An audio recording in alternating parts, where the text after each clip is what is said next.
Well, hi. I just got surprised backstage that I am doing a little bit of a welcome today. So I want to welcome you to Edmonds Center for the Arts. I am, for the next 7 days, the executive director of Edmonds Center for the Arts. I am winding down 17 years of service to this organization.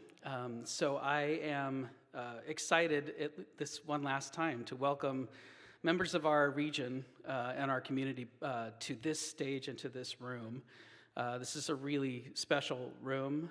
We opened in 2006, and we have been serving the Edmonds community with a variety of music, theater, dance, comedy, in the presented work that we do, our season series of usually 35 to 40 shows. We also are a home for community events, for arts events from organizations, not just from Edmonds, but around the region.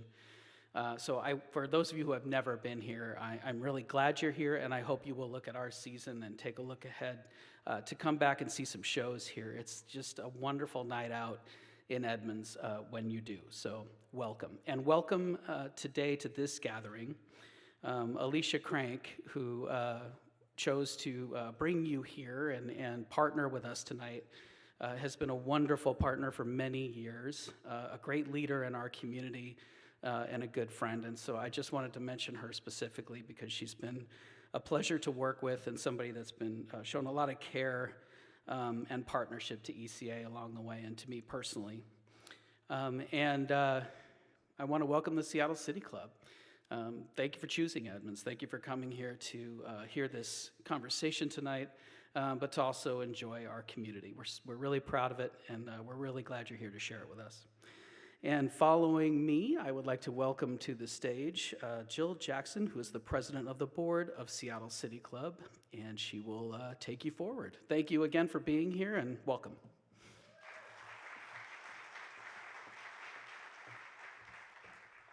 Hello.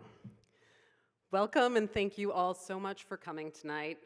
I'm Jill Jackson, and as Joe said, I'm the current president of Seattle City Club Board, and I'm so excited to kick off our first ReEngage event here at the Edmonds Center for the Arts.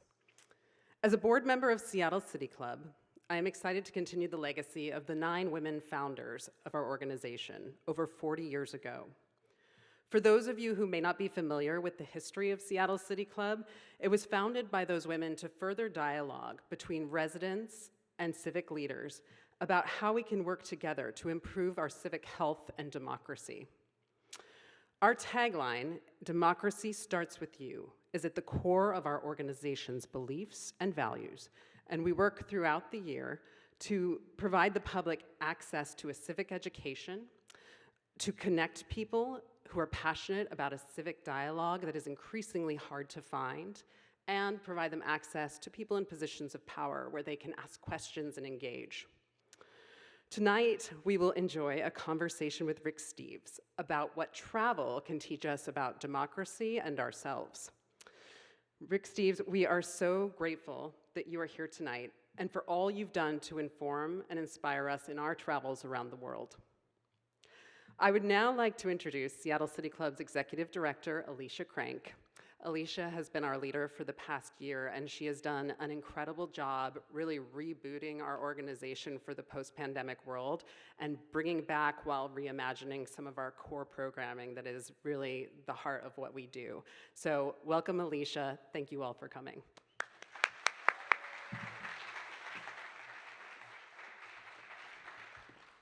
Hi.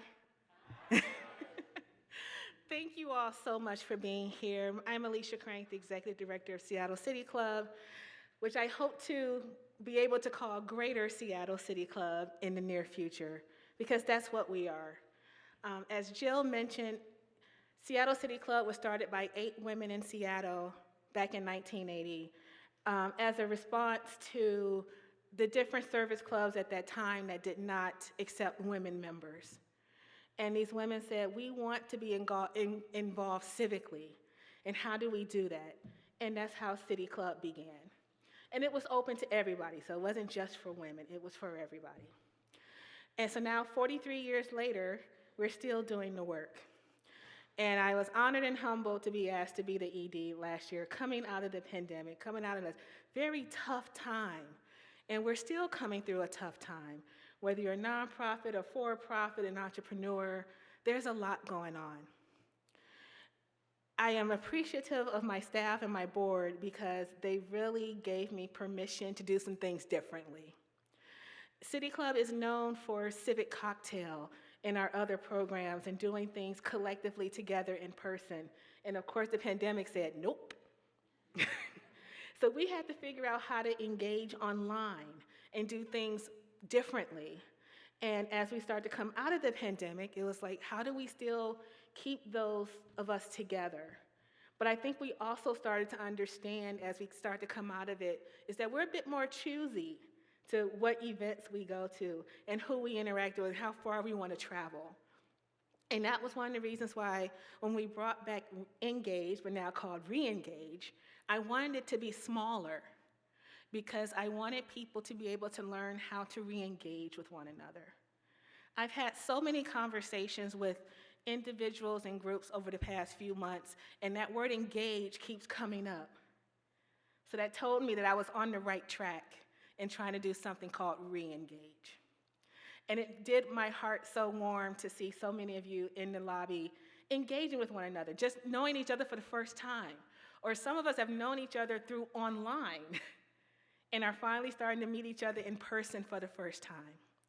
And to me, that is a victory and a success of this event tonight. And we're going to do 2 more of these, down in South Lake Union and down in Tukwila, because like I said, we are Greater Seattle. Many of us now work for a Seattle company, but we work in or live in Edmonds, in Mill Creek, in Bellevue, in Tukwila. So it's really important to make sure that we're having conversations and engagements with one another that's not just in one place all the time. So I am super grateful that you are here tonight. This place is very special to me.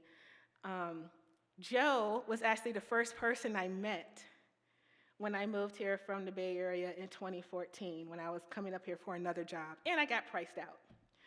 I didn't get that job, but that was okay.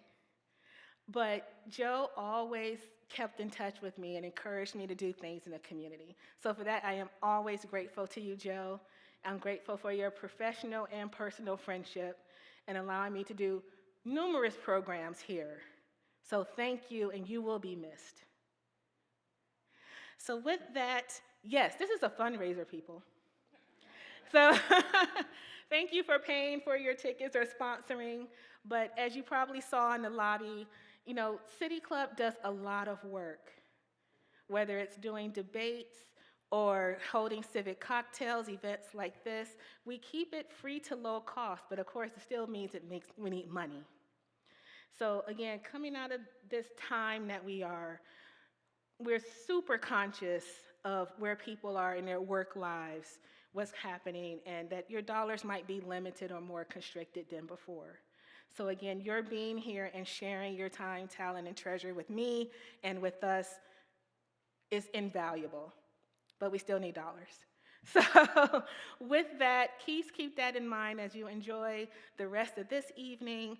I will come out later and thank our sponsors, but I really am looking forward to this conversation and this talk that we're going to have with Edmond's own Rick Steves.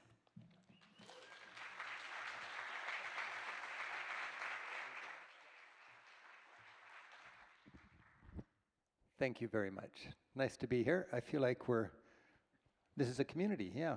This is our place. This is our Edmond Center for the Arts. It's great to have the Seattle City Club branching out a little bit. When Alicia asked me if I would share some thoughts, I thought, sure, because I am all over connecting, people getting out and sharing ideas and overcoming their fears. And it was fun for me to get some thoughts together, and it really is a conversation. So I've got a short amount of time now, but it was a great conversation before, and we'll have some conversation after.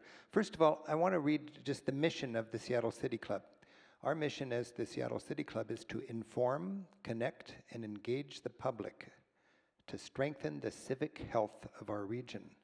It's our vision that, along with natural wonder, innovative business, and its vibrant culture, The Puget Sound region is defined by informed people engaged with their leaders in effective democracy. That's a beautiful mission. And there's a lot of people in this community. Everybody was invited, and you guys came. It's an interesting thought.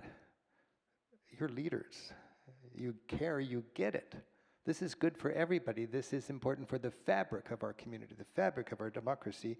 And we've got to remind ourselves, we are leaders. Everybody's special.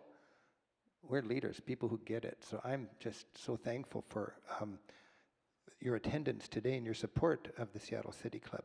Now, my mission in my work, I employ 100 people just down the street, and I've lived on this street and worked on this street ever since I went to junior high school right here. In 1967, I sat up there, a scared little 7th grader. The old kids were down here. And now I get to have this as my community. But I'm just so thankful to be able to work in this beautiful community of ours. Having said that, my mission, I like to say, is to equip and inspire Americans to venture beyond Orlando.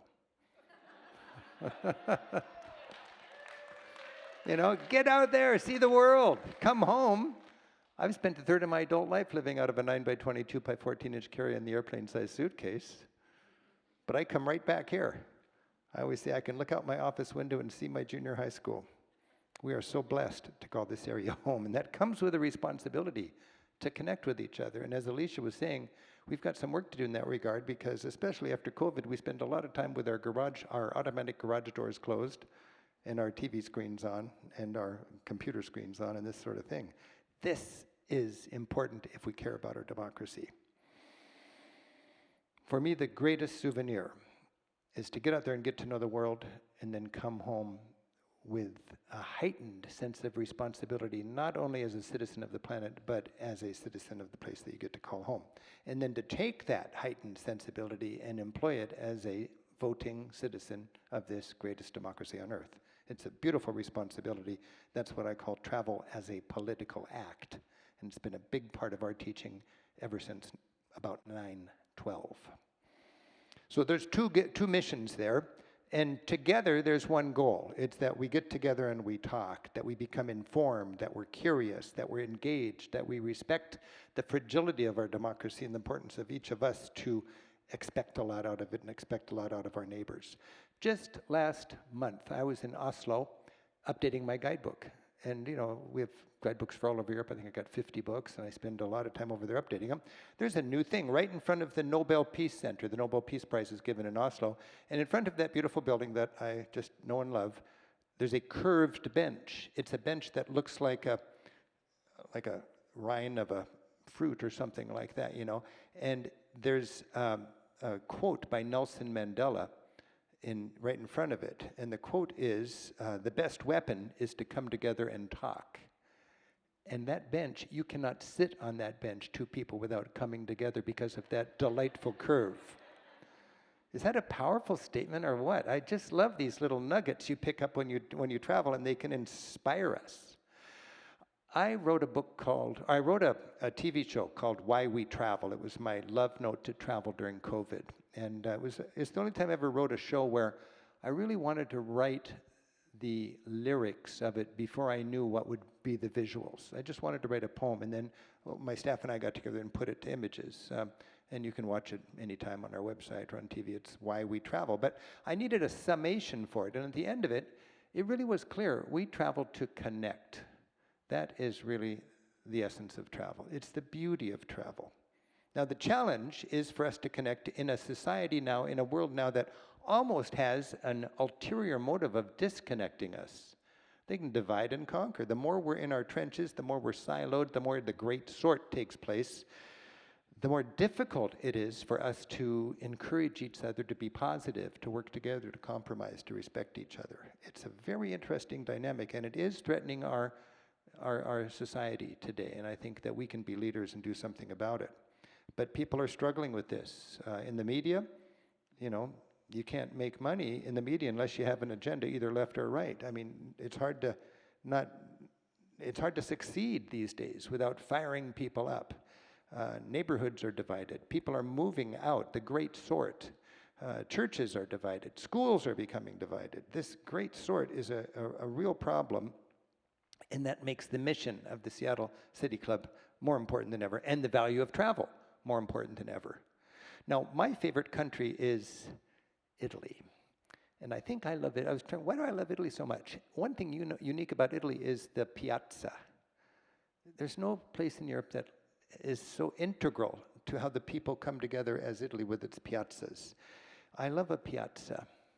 We just built the waterfront center in Edmonds here, and the theme was, this is going to provide our community a piazza. What do we have in the United States for piazzas? Alderwood Mall. That's the closest thing we have around here to a piazza. And I guess it's better than no piazza, but I think we could do better. I was just in Iceland. They have a piazza. It's called the thermal swimming pool.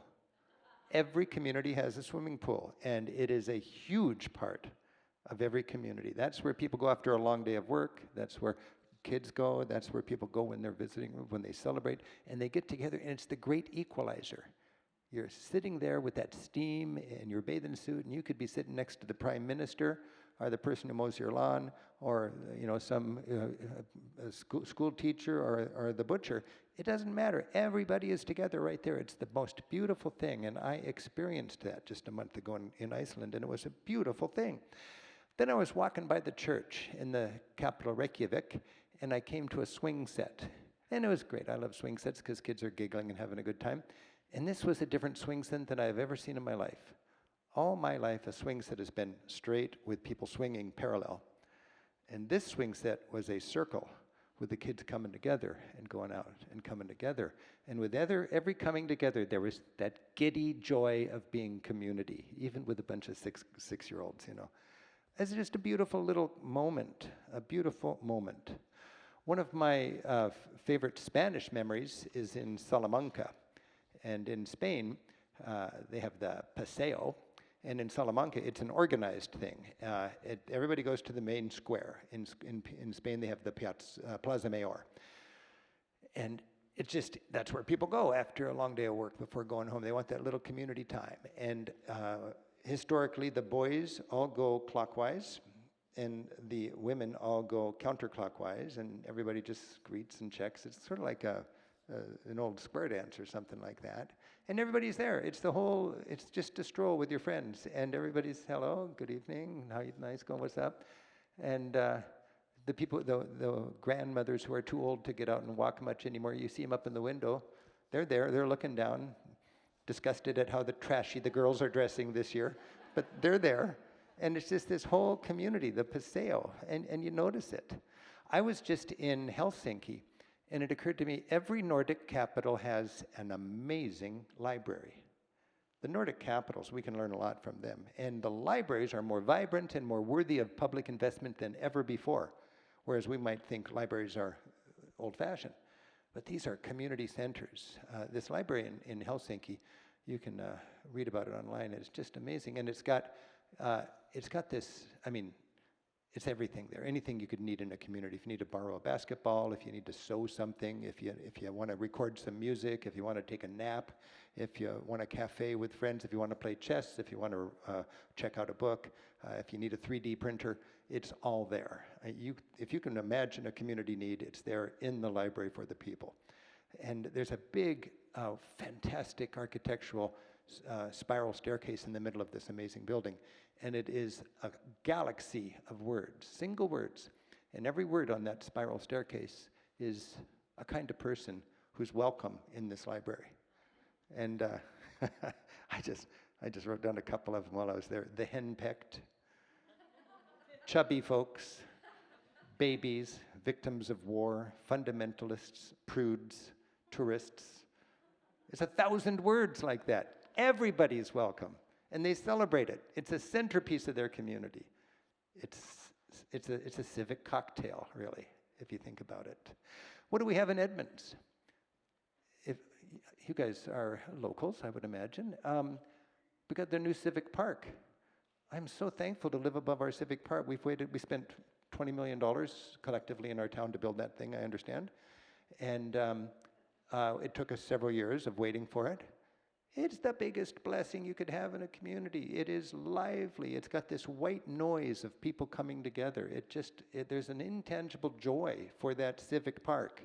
That's a community that cares. That's a concrete investment in stability and safety and health and wellness in our community. That park, you just can't imagine all the good it's going to indirectly do when you've got gang problems and gun violence and terrible things going on in people's private lives and all sorts of depression, people out of shape, people who are lonely.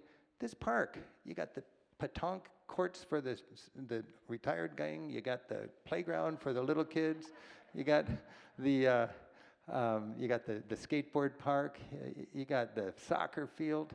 I know it really well because I get to look over it, and I just absolutely am so appreciative of the energy it brings our community. That's another civic cocktail. We got the Edmonds Waterfront Center. I was just there an hour ago. There's an event going on. It was actually a networking event. Some people I know here, I saw them just down there. And that was just a fun energy, wasn't it? You couldn't do that without the brick and mortar of that building, just like that library in Helsinki. We've got this beautiful building right here. This building came within inches of getting knocked down to be turned into more condos. I remember it back when I didn't really understand all this. I remember I spent big bucks. I bought a brick for $25 or something like that, and I thought that was heroic. And I mean everything helps, but I didn't appreciate 30 years ago, or whenever we saved this building, what a gift that keeps on giving this building will be. These are all things that bring us together. And I've been thinking about the Seattle City Club. It's not brick and mortar, but it's just as much a piazza. I was looking through the programs of the Seattle City Club. It's got the word, every program it seems has the word civic in it. This is something we need, and we need it a lot now. So our investment in the City Club is just like investing in a library or in a park or in a senior center and so on. It's such a beautiful thing. I like the thought that when we get out of our comfort zone, we become less afraid. And I know one of the things that Seattle City Club, a civic cocktail, likes to do. I've been there several times, and I've actually had the joy of being part of their panels and so on. And it's an attempt to get people to get comfortable with thinking they're not comfortable with. It's a very constructive thing. It's what we do with our tour program also. It's sort of taking culture shock and thinking of it not as something you want to avoid, but as something that is a constructive thing. Culture shock. It's the growing pains of a broadening perspective. It needs to be curated. The Civic Cocktail by the Seattle City Club takes culture shock, it brings it home, and then it lets us all be challenged by it, to get out of our comfort zone, broaden our perspective, and it's done with a beautiful curation. I just really appreciate that. Now, when we reach out, get out of our comfort zone, broaden our perspective, we can get that broader perspective, and then we bring it home. We can then incorporate that broader perspective as citizens in this democracy, and then we're really doing something that I think is valuable. There's a powerful subconscious force in our movement, our desire in our capitalistic world, that we all become dumbed down and mindless producer-consumers. Work more, produce more, buy more, spend more, need more, and it just gets faster and faster, and people get richer and richer, and people work harder and harder. And if you can just not waste time in the park, we'll be able to produce more. And there's an interesting dynamic there. It's almost subversive to be satisfied. And it's almost subversive to find other ideas that goes, oh, there's more than one work ethic. If I had never traveled, I would just think there was one work ethic. My parents taught me, it is the work ethic. You work hard. Then I go and see my friends in Spain, and I realize there's more than one work ethic. That's not a lazy thing, that's a choice. You've got a different work ethic in Bulgaria, you got a different work ethic in Sri Lanka, you got a different work ethic in Norway, and you got a different work ethic here. So this is just fun to get out there and be open to it. All of this, and so much of it is about meeting people. If I was to say what's the single most important thing to distinguish a good trip, it's somebody who is able to meet people, not the woman in a hula skirt at the airport that puts a lei on you as you get off the airplane. Not the lady in the dirndl in Vienna that's going to, celebrate the cliches of the culture. But really get to know somebody, have a drink with them, talk with them, get out of your comfort zone, learn from them. This is the mark of a good traveler. And when we travel, that's the beautiful thing about travel. And some of us meet a lot of travelers and others don't, but I really think that's something that people need to work on to have a better trip. Some of my favorite experiences have been when I've met people, and some of my very favorite experiences have been when I met people in countries my government would rather I didn't go to. My very favorite travel experiences have been in Cuba, Palestine, Iran, Russia, India, far away, talking with people who find different truths to be self-evident and God-given. And then we bring it home. We don't need to embrace it all, but we can be open to it. When I went to Central America, I remember my dad said, "Don't be duped." I thought, boy, that's interesting. He didn't want me to learn that there was that the world was not a pyramid with us on top and everybody else trying to figure out, like I believed until well into my adulthood, that different people find different truths to be self-evident and God-given, that not everybody has the American dream. Not everybody has the American dream. I used to think if they didn't have the American dream, we could go invade them and teach them what a good dream is. But then you travel and you celebrate the fact that I have the American dream, that's cool. But I know other people have a different dream. You learn that when you travel. And when you travel, other people get to know you, and you get to know other people, and then it makes it tougher for their propaganda to dehumanize us, and it makes it tougher for our propaganda to dehumanize them, and it makes it tougher for our countries to go to war. Now, I'm in the business of getting Americans to go over there. Seattle City Club is the interest of bringing ideas home to us. The World Affairs Council, that's got a similar mission to me. I love their mission. And we're doing the same thing. I'm working on getting people over there. They're working on bringing people in so we can learn. But the point is we're bringing people together. We're bringing ideas together. We're getting people out of their comfort zone. And people then are realizing it's fun, it's stimulating to find different ideas. And what you come away with is a beautiful thing. You come away not a frightened person. You come away knowing the world is filled with joy, with love, and with beautiful people, with families just like ours. Have you noticed how frightened Americans are lately? What's pushing this? The first time I was giving talks on this stage, everybody said bon voyage when I was going on a trip.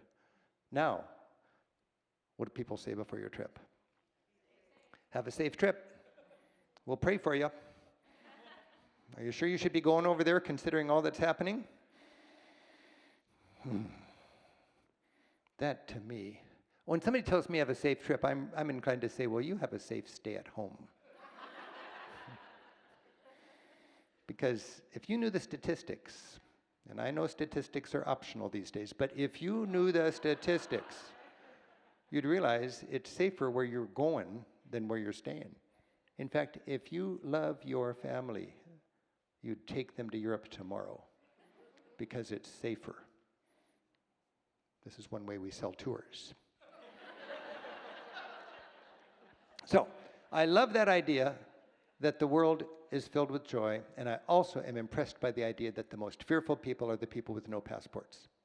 The most fearful people are the people who never go downtown to a civic cocktail evening. The people who are eager and willing to get out of their comfort zone and be challenged, they're the ones that realize there's more than one way to skin a cat on this planet. I just think that has a huge intangible value. The flip side of fear is understanding. We gain understanding when we reach out. You can reach out in what you read, what movies you go to, who you invite over for a dinner party, where you go for your entertainment downtown, what kind of organizations do you connect with. There are organizations that just accentuate how siloed we are and how narrow-minded we are and how ethnocentric we are. And there are organizations that celebrate just the opposite. What does Seattle City Club do? It celebrates reaching out. Civic cocktail. It lubricates the conversation. So I'm inclined, if I think, what organizations do I support? I support organizations that have that ethic. You know, I just think, and I'm a big fan, and do what I can to support the senior centers and the waterfront center. It provides the piazza for our community. I'm a big fan of this place because it brings different ideas, different music, different arts to our community. In Seattle, I've always loved Town Hall. Town Hall is similar to City Club, and it's just worth supporting. And the more I know about Seattle City Club, the more I realize this is something worth supporting. Of course, I support public television, and that does the same thing. Media is important. So all of these are important. If you want to make a difference, it's pretty clear. You can choose an organization that you want to make a difference in. And it's cool to have an organization that is as intimate and immediate and accessible as this, where you really can make a difference with your support. As I mentioned, after COVID, it is even tougher. Talk to the people at Seattle Civic Club. Talk to the people in schools. Talk to religious leaders in our community. It is a struggle now to get people out of their homes and together. I was just talking to a friend from Germany. He's a journalist from Munich, and he came over. He was on my radio show here yesterday, and we were recording and went out to lunch. And he mentioned in Germany there's a new thing, because we were talking about this challenge that they have in Germany like the United States. I was asking him what's the impact long-term of COVID. And he said people don't come together as much. And in Germany, they're all about coming together in the beer halls and so on. And he said now restaurants have something, it's called a Zoom-Hacker-Tisch. Does anybody speak German here? Zoom-Hacker-Tisch. Zoom, no, it's a sitting together table. And if you have a restaurant, and I noticed the same thing when I was researching my book in Sweden and Finland and Estonia last month. Restaurants have a table in the middle. It's a big table, and they don't take reservations for it. And the restaurant can be booked out on all the normal tables. But they have dedicated one big table for people to sit and be community. And they're doing it on their own to subsidize by not making reservations, and it's the only place you can eat if they're all booked up and it's a popular restaurant, with the Zoom-Hacker-Tisch.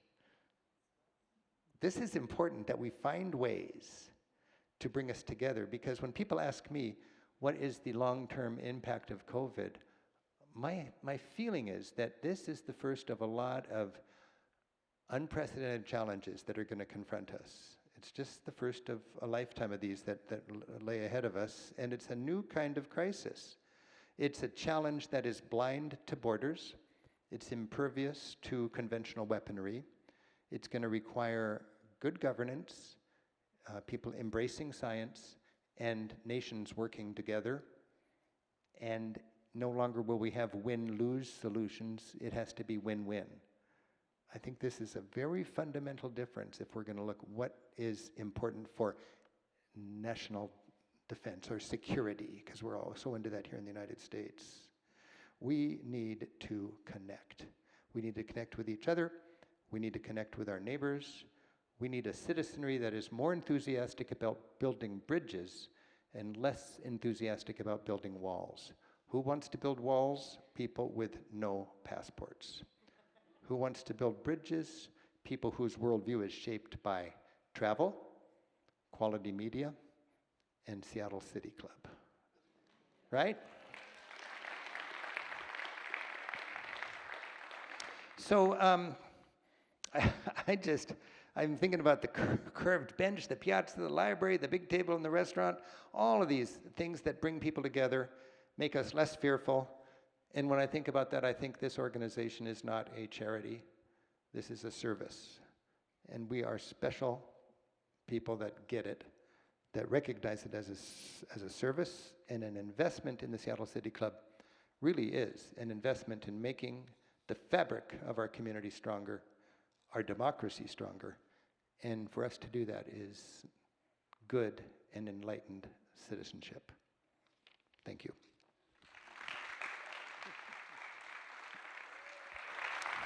Thank you. Thanks. All right.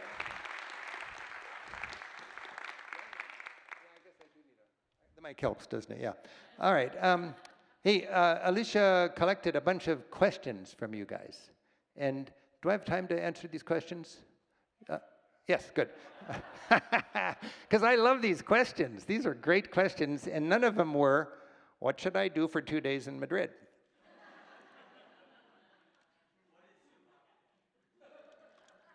What is Zum Hakatish?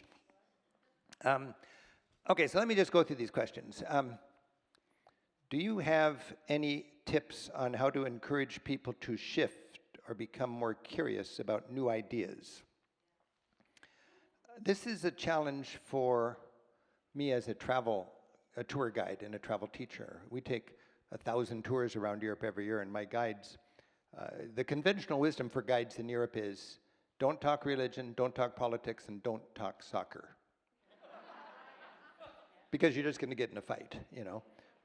I tell my guides, talk religion, talk politics, talk soccer, but do it respectfully, do it joyfully. You know, don't tell them how we should make our country, but tell them how they do their country and what are the struggles.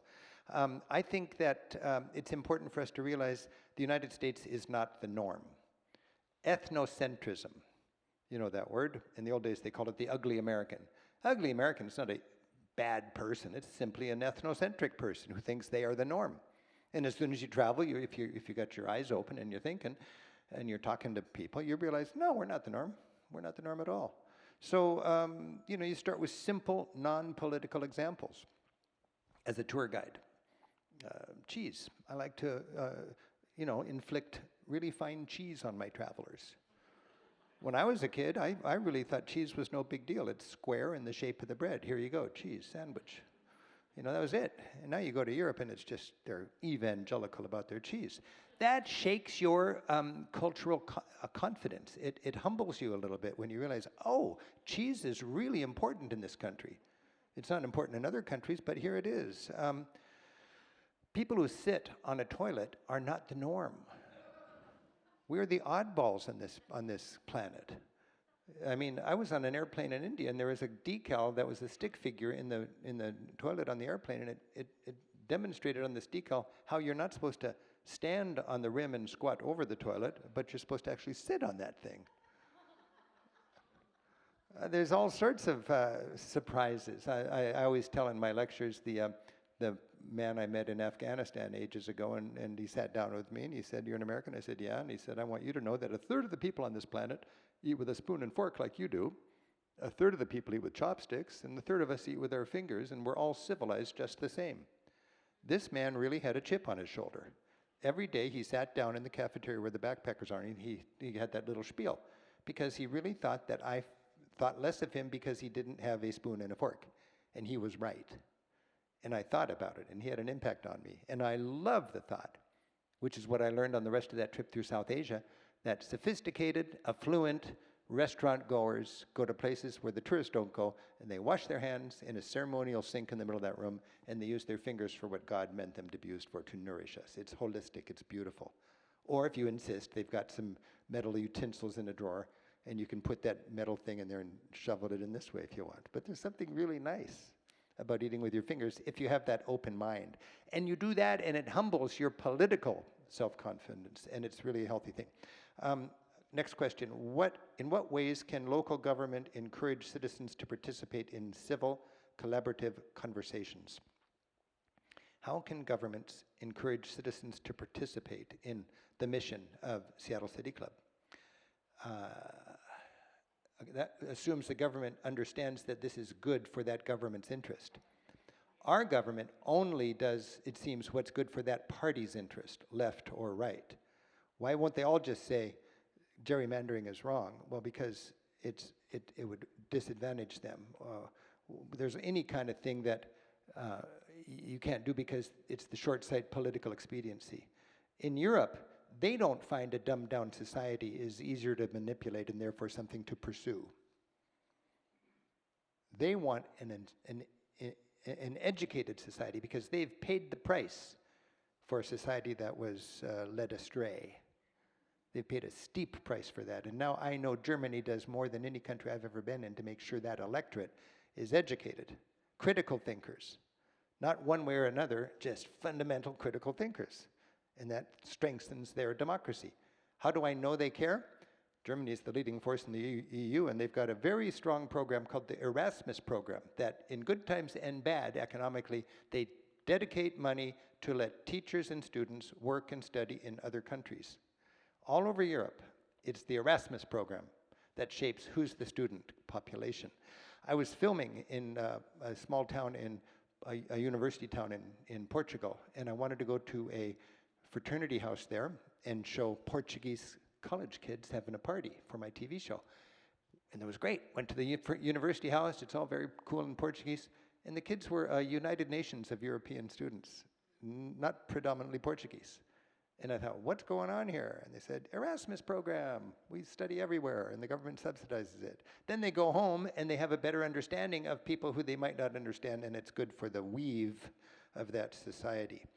Coming out of my conversation with my friend just the other day that I mentioned about the table, I asked him, don't you think the parliamentary systems in Europe where you always have to have a coalition when no one party gets the majority is sort of cumbersome? And he said, no, it's really important. We like the fact that we've never had a leading party in Germany with more than 30% of the seats in their House of Representatives, because then they have to have a coalition to get a majority, and then they have to talk with each other and learn to compromise. In the United States, have you noticed, it is all one way or all the other way. You don't want to compromise. You want 51% and then get as much as you can until the pendulum swings back. Well, Europe likes that parliamentary system. I didn't realize that until yesterday. And it's a fascinating insight. Wouldn't have had that if I didn't take that guy out to lunch. It was great. How has I could have learned it at Civic Cocktail, too, the kind of discussions that go on there in a different, whatever realm they're talking about. How has your extensive travel experience shaped your understanding of our democracy here at home? How has it evolved over time? Churchill said, democracy is the worst system except for all the others. Democracy, it's so frustrating. I don't know how it can be sorted out, but it's what we have.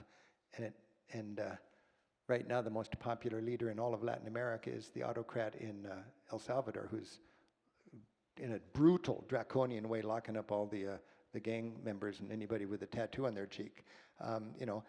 If I was down there, I'd probably vote for him. It's just a horrible situation they got themselves in. But we can make our democracy work. One thing I take away from my travel is the importance of good governance. Just simple good governance. Breaks my heart when you have a committed foreign service person, a career foreign service person, a new president comes in, and they throw that guy out, and then they throw in somebody who is a donor who just wants to host parties and doesn't even like the food in that country and doesn't even know a single word in that country. That's not good governance. Good governance is so important. We should celebrate it. The German Marshall Fund is a great example of learning between countries. The German Marshall Fund, I've given a few talks for them in different cities around the United States. They were founded in 1972 on the 25th anniversary of the Marshall Plan by Germany as a thank you.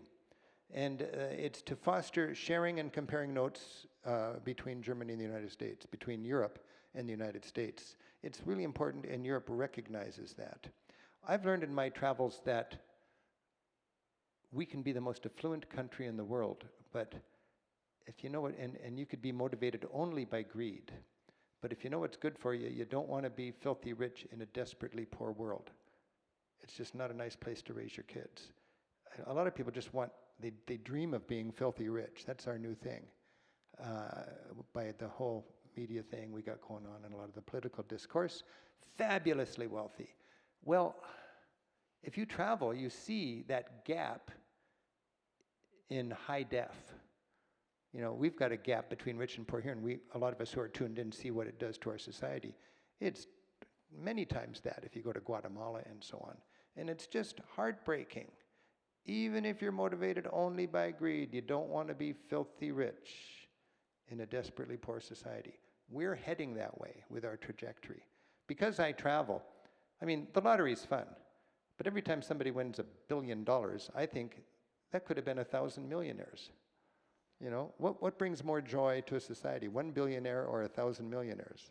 So every time I hear about the $1 billion lotto, I think this is a society is drunk with this insane idea that maybe we can be filthy rich and therefore as happy as all the guys that go golfing with the former president of ours, you know? So this is an interesting thing that you get when you travel. Everybody has their favorite travel quotes. One of mine is by Thomas Jefferson, wrote that travel makes a person wiser if less happy. Travel tunes you into these interesting things that you chew on and you're challenged by. What would you say to what would you say are some of the universal democratic values? Pluralism is really important. Every person is one equal vote. I like the idea that civil liberties do not get run over by majority rules. I love the idea that we have a pluralistic society, and I've struggled a long time with what is the difference between our pluralistic democracy and Europe's pluralistic democracy. We're both enthusiastic about our democracies and our freedoms and our successes. In the United States, we have government by, for, and of the people via the corporations that we own. What's the responsibility of the government? To create a good environment for our corporations to prosper so we can live well. How's Europe different? They want to live well also. They are government by, for, and of the people in spite of the interests of the corporations that they own. They own their corporations. They're just as into the stock market as we are, but they've got a government that functions as a referee to make capitalism work in a sustainable way and in a way where there's not such a big gap and in a way where there's a safety net for people that don't play capitalism very well. It's an interesting finessing of capitalism, but I like capitalism. I love capitalism, actually, but I love it refereed by a government in a way that Europe does better than we do. What would you say are some of the universal democratic... Oh, that's what I just did, okay.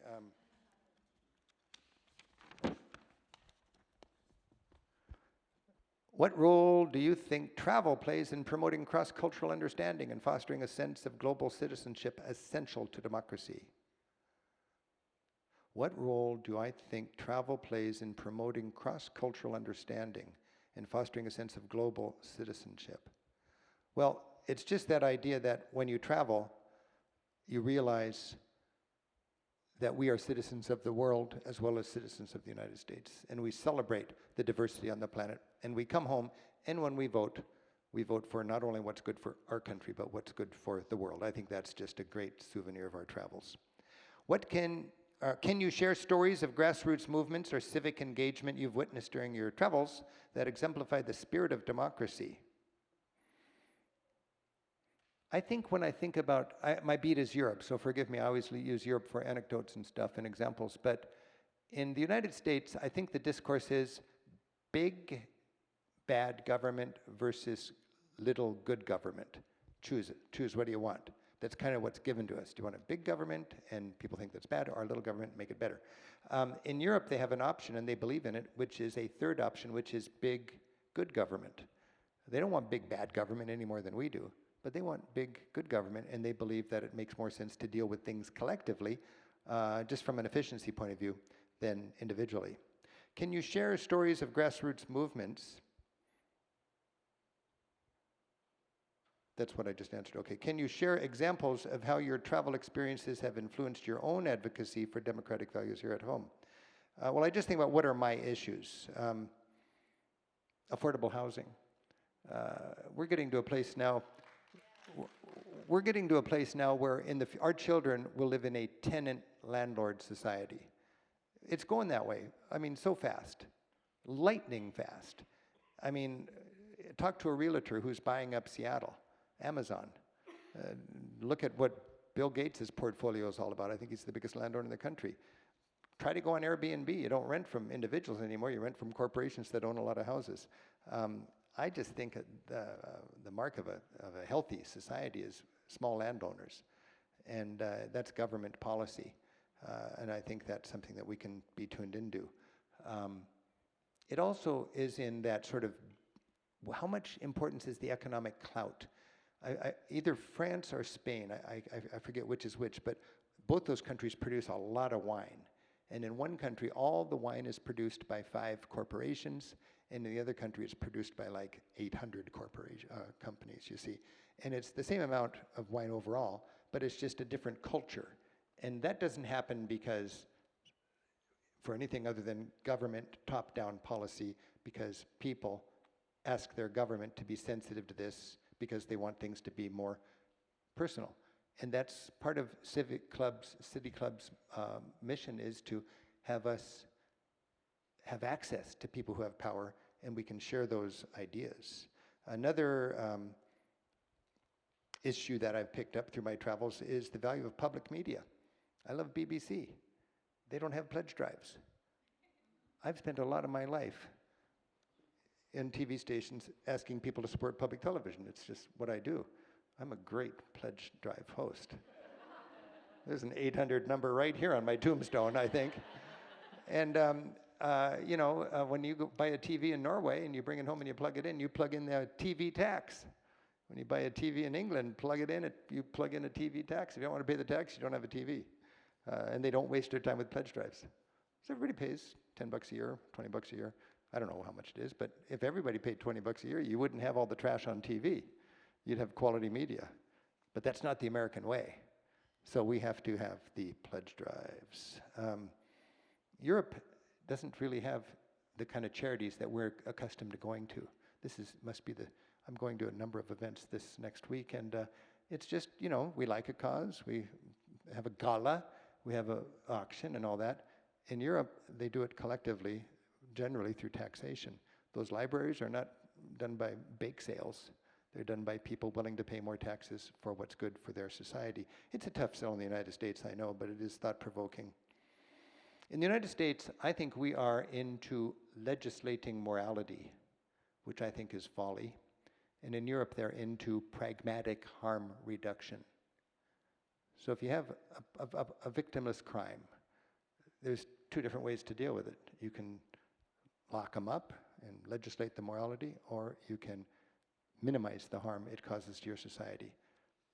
Prostitution, drug problems, these kind of things. In Europe, they would not come with as much mass incarceration. These are things you just learn when you travel.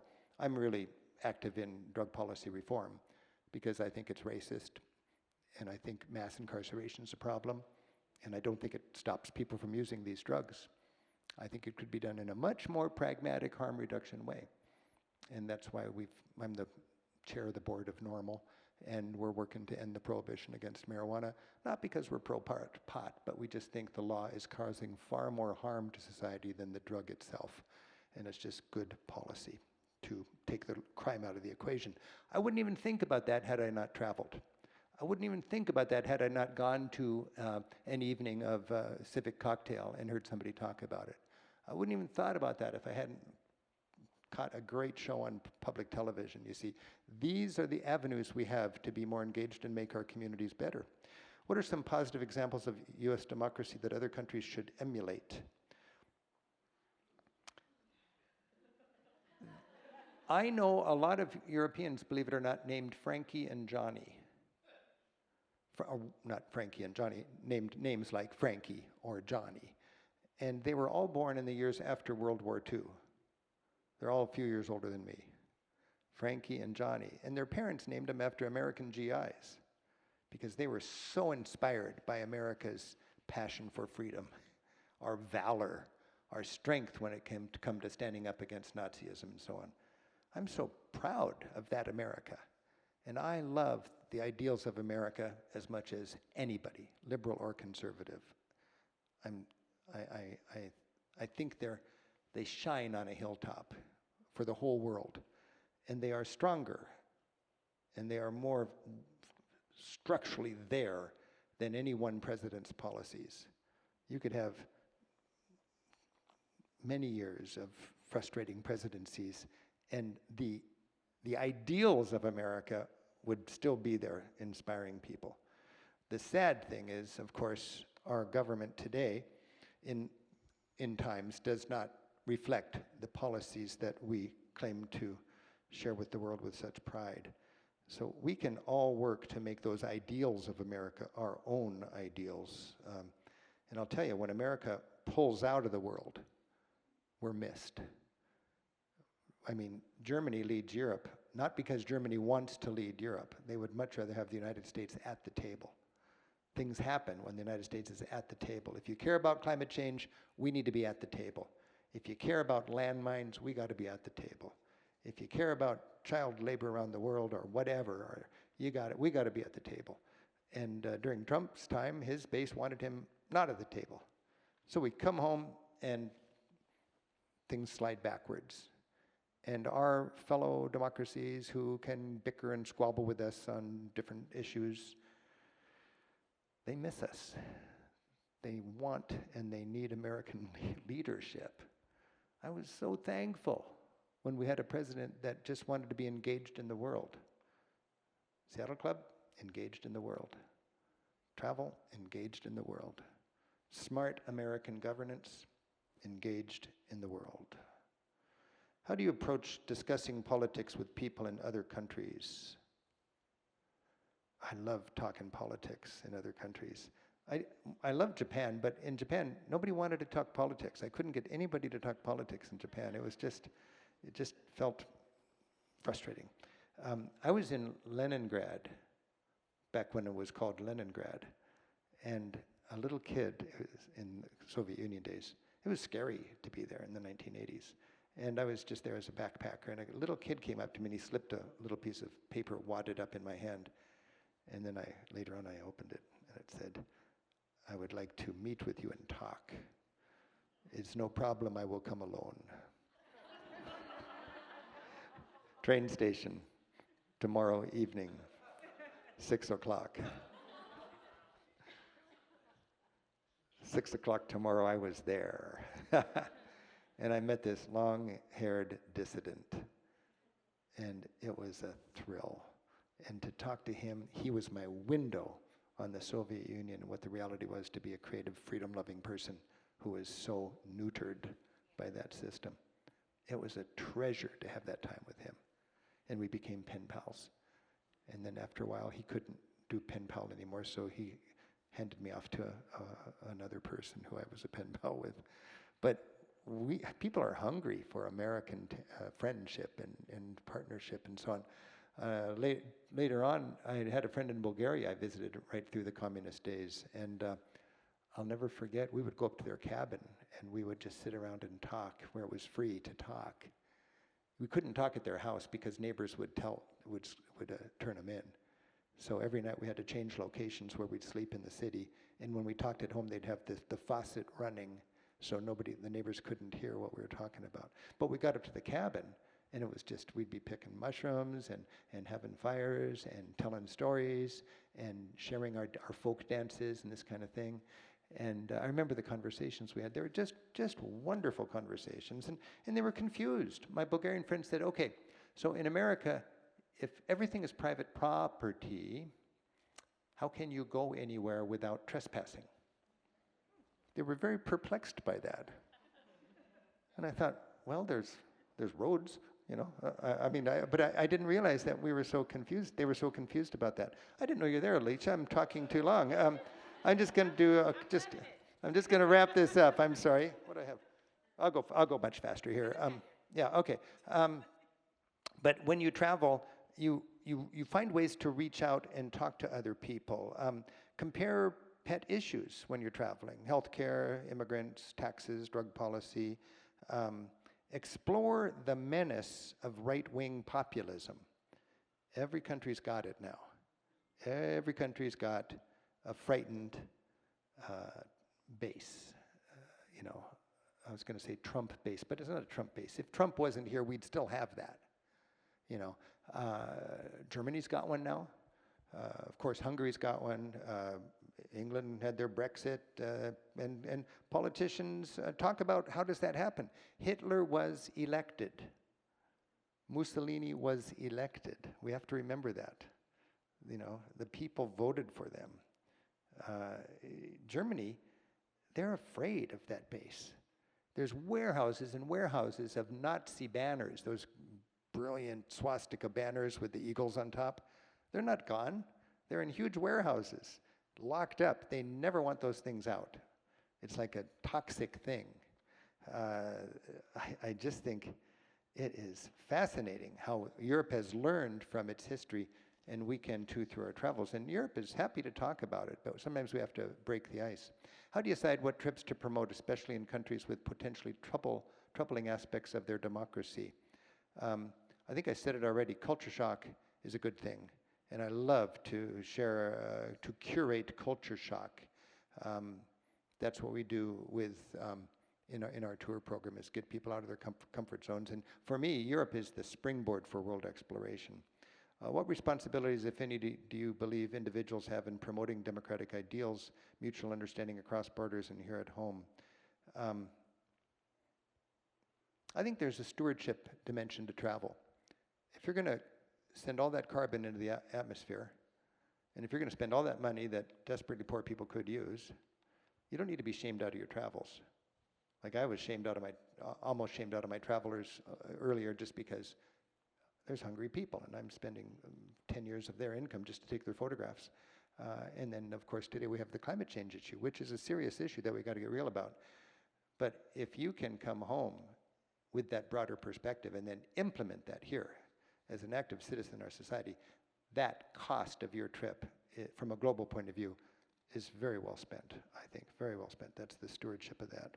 What advice do you have for people who want to deepen their travel experience beyond the typical tourist itinerary?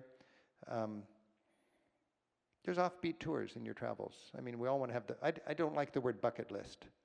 I want experiences. And there's tours that give you experiences, food tours, street art tours, emerging neighborhood tours, and so on. Local guides. My big splurge, my big friend, my happy little splurge is buying a private local guide to be my partner for half a day. On my TV show, you see I introduce it seems like I have friends everywhere, my friend and fellow tour guide. I'm just paying those people to be my friend. And now I've got a friend. I mean, I'm nice, they're nice, they need to make money. I'm on that trip, I'm in Poland to learn about what it was like in Warsaw in the war or whatever. And so just budget for those local guides, I think that's huge. And if you want to deepen your whole travel experience, open yourself up to serendipity, and when it happens, say yes. If your trip is too well organized, you're shutting the door on all that serendipity. Think about your journals. The best things were when things went different than what you anticipated. And use a Rick Steves guidebook, for goodness sake. That's why I put those newsletters out there, okay? So it's supposed to inspire you. All right, so let's see, last question here. I know your company is called Rick Steves Europe, but have you ever thought of changing it to Rick Steves World? Because there's so many other amazing destinations. And then they jokingly said, you don't want to dominate the travel industry. But my favorite country is India. I love traveling beyond Europe, but I've just determined 30 years ago that I'm going to focus on Europe, where I have a passion for. I've studied European history, my roots are there, and I just want to really do well in Europe and help Americans try something outside, and then from there they can travel beyond. Hey, I want to remind you one more time, this is so exciting that we're here. Every dollar helps the Seattle City Club do what it needs to do. And as I mentioned, don't think of it as a charity. If you care about our democracy, if you understand the trends, if you understand the power of people who are just chasing the mighty dollar at the expense of the fabric of our community, you know we need to talk. You know we need a good civic cocktail. And you get that by making the Seattle City Club strong with your financial support. Thank you very much. Thank you. Thank you. Thank you.